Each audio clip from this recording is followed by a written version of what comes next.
analytically analyzing how it happened yesterday at Old Trafford. Now emotions are down. Now people are clear. Their heads are clear, and everything is cool. So let's talk about what transpired yesterday between Manchester United and Lyon. And I see that all of you guys are happy yesterday. All of you guys were overwhelmed. The joy was massive. So how do you feel about yesterday's match, considering the fact that you guys were 2-0 up and went on to draw the match, entered the 30 minutes extra time, and before you know it, it's another story altogether. How do you feel?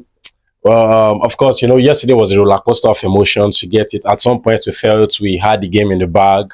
And then the game started to progress. Before you know it, our lack of, quality on the pitch, we should have killed the game at some point. And then we just let Lyon keep playing.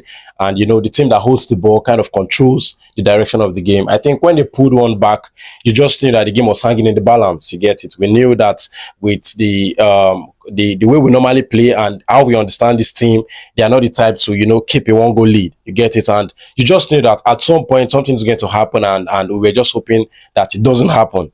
But unfortunately, Lyon got the equalizer and everybody was kind of disappointed. You get it. We said, okay, all right, it's 2-2. Let's see how it goes. All of a sudden, extra time.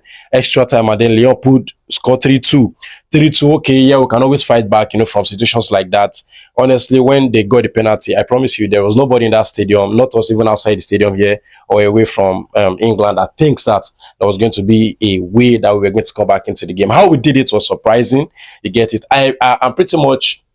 I know very well that the players themselves didn't know how they turned that thing on its head, honestly, because it was more like, let's just keep going. Let's see how it goes. Whatever result we get here, let's be that we threw all that we had, to the game. And then, fortunately for them, the luck was on their side. They put 3 goals in such miraculous way. It was a magical game, honestly. It was a magical game. All right, so I saw you when the scoreline was still 2-0 up. There was something you were complaining, saying that Amorim should make a change in the midfield, that the midfield is not in shape again. They are running with tired legs and everything. What gave you that, audacity to make that claim of making changes in the midfield, especially you pinpointing that Ugarte needs to go and maybe Messi Mount should come in? Yeah. Like I clearly stated when we were watching the game, I told you when we were watching the game, this Manchester United midfield, the way we play, Ugarte, yes, is a good tackler and everything, but he covers grounds in such a very, slow rate. It's not like he doesn't cover ground, but the amount, the lag between when he should cover the ground is affecting the outcomes. You get it? So you needed energy. Yes, Casemiro, probably, I feel like he should have gone out of that game at some point to get it. Bring Casemiro, bring Messi Mount, and then bring Kobbie Mainoo. You get it. Take Ugarte out, take Casemiro out, and then bring what's the name of this guy? Mount and Kobbie for control. Once you are able to control the game, the possession is going to be us. The reason why Lyon came back into that game was not because they were really applying pressure to the Manchester United defense. No, they weren't really pressuring us. It was because they had the ball. You get it. And the danger of football is with the person that holds the ball. If you're with the ball, the danger is with you. You're the one who is going to, throw danger at the other person. What we needed to do yesterday was to control the game. Honestly, I fought Amorim Mount's game management yesterday. It was terribly bad. Terribly bad. Yes, the player personnel, you can blame them, but at least they had, this is why you're the manager. If this very not so good team can go 2 up against Lyon, that is where they need you, the manager. You need to step in. You need to see the game from a perspective where it should be controlled, it should be kept. That's why I feel like, okay, Amorim should have done better. Honestly, he needs to watch his coaching. You understand? He needs to look at the mirror too.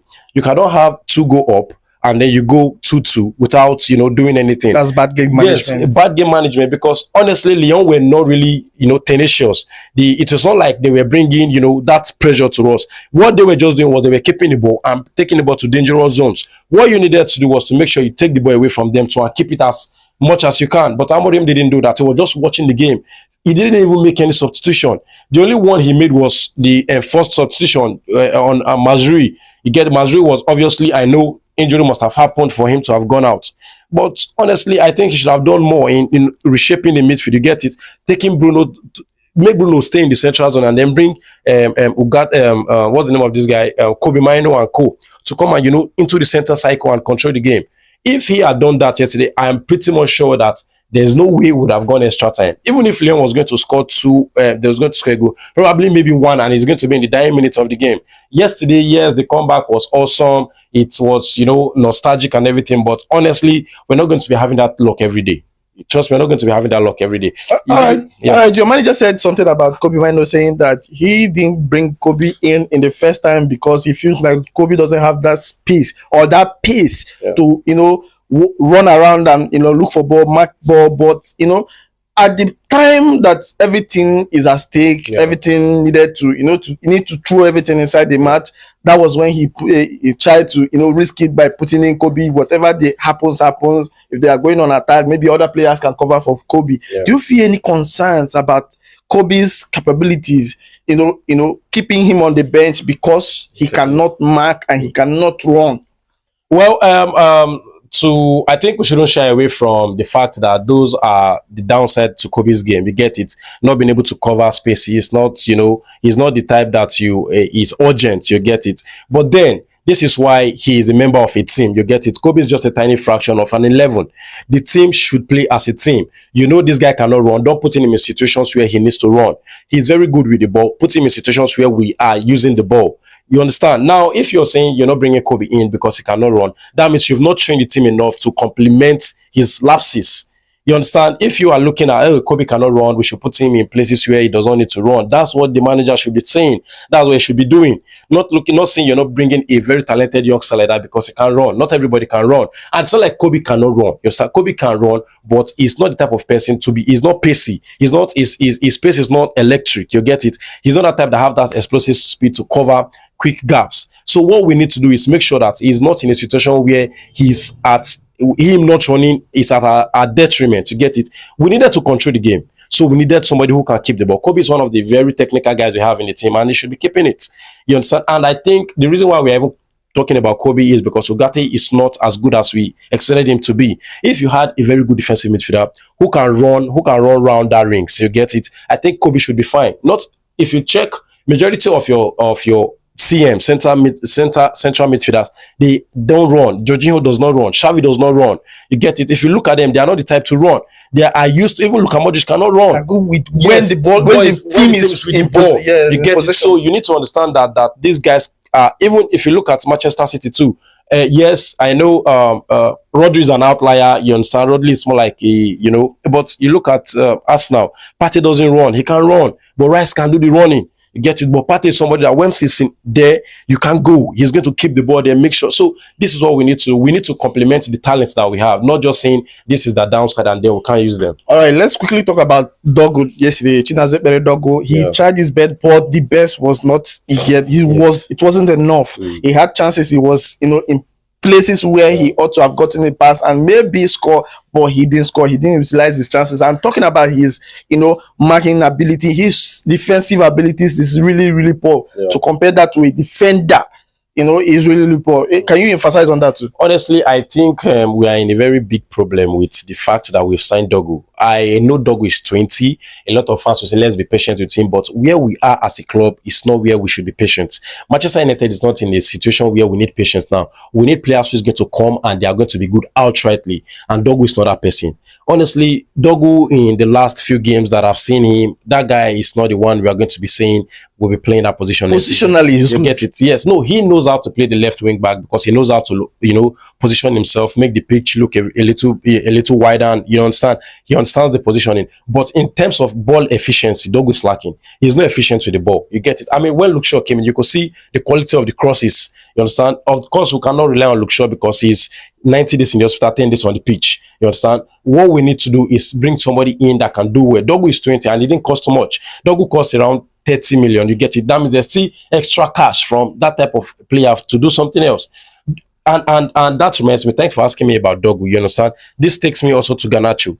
Garnacho is, fantastic player. He did very well yesterday, but you can see that he is not enough. Garnacho is not enough. You get it? Yes, he's not clinical. Garnacho could have taken that game into a situation where it would have been totally away from Lyon's grasp. But he didn't do that. That was that was a chance that was begging. So it was begging. You could have done anything to the goalkeeper, yet he shot the way he did. That was very poor for him. We need a serious squad upgrade. You understand? Yes, there are a few guys in the squad that could retain their position, but a lot of them needs to go because so far so good. What this season has told us, what we've learned from this season is that they are not good enough. They are not fit enough for what we need them to be. They are not purposeful for where we are going to. All right, so let's talk about your defense today. Allowing 3 goals in, I think, in 5 or 7 minutes, allowing 3 goals. How do you feel about it? Honestly, it was embarrassing. You understand? The reason why it was embarrassing because you see, Onana was, prepared mentally to make sure that he gives his best goalkeeping ability yesterday. He was trying to make sure that he keeps the game in check. He was making the saves and everything, talking to the defenders. But all of a sudden, the way the goal came, there was no single goal you blame the goalkeeper. You understand? Because the headed goal to make it 2-1 was terrible. You understand? The one that make it 2-2 was equally bad. And then that of Cheki, I blame Dalot. Why are you stepping back? Cheki was trying to shoot, throw everything you have at him. And the ball went through your legs. And then for the penalty, it was very senseless of Luke Shaw, somebody who is very experienced like that, to, dash into that Lyon guy like that. It's a very critical situation. The referee is very sensitive to whatever is happening in the game, and he can just blow the whistle.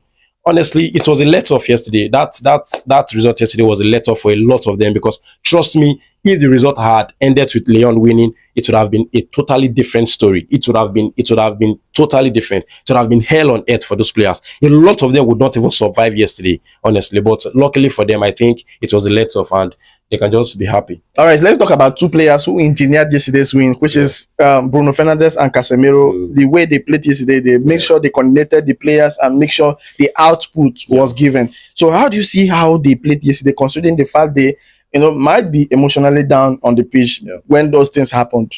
Honestly, that tells you about character. You get it. Casemiro and Bruno are players who, they've come of age. Bruno is 31, Casemiro is around 34, 35 thereabouts. You get it. You could see that on the pitch. The experience was there. They didn't die. Mentally, they didn't die. They kept it going. And you look at Casemiro, a player who has played for Real Madrid, who has been in, very critical situations. I mean, look at that Champions League final against Juventus. You understand? He did it. He was there. So I think the experience was there. Bruno too, the experience was there.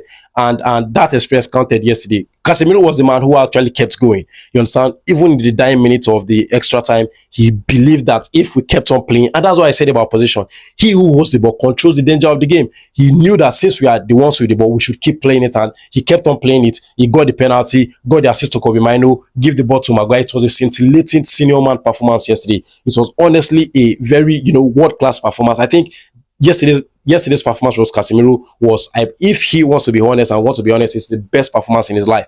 And then big shout out to Mason Mount. Mason Mount came in, the energy and everything. He was a yes. Mason Mount is an unsung hero from yesterday's game. The small details that he was bringing into the game would not count because in the larger scheme of things, you don't see it. But he was the one that made sure that the running, they bring out the spark. You understand? The running was there. No tired legs in the midfield. He kept running for the whole extra 30.